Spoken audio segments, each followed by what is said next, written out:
Kapin 1,700 ka mga patigayon sa El Salvador City. Gilauman nga mag-renew karong tuiga sa ilang business permits. El Salvador LGU ginatun-an na ang paglugway sa deadline sa business permit renewal tungod sa bag-ong tax code nga ginapatuman sa syudad. Ang detalye sa report ni James Paulo Yap.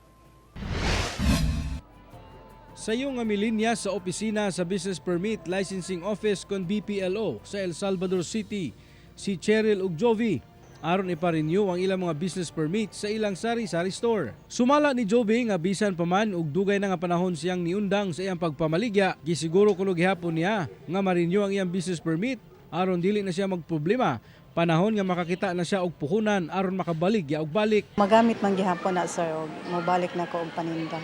Pero naglaom ka nga makabalik ka karong tuiga. Oh, naglaom gyud ko. Mas okay man gid og naktay kuan permit nga naninda ta. Sumala sa lokal nga kagamhanan sa El Salvador City nga target nila makakolekta og kapin 80 million pesos nga business tax.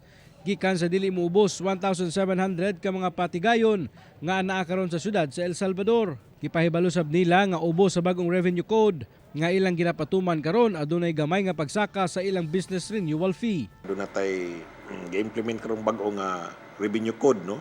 Ilabi na sa itong business permits nga wag increase na ito mga 10%. So, muna among expected nga mo taas-taas gyud ang among revenue among kuan karon collection. So, will increase of 10% plus ang atong mga bag-o nga mga investor nga nisulod karon. Ginatun-an na sab kuno sa LGU ang paglugway sa deadline sa business renewal.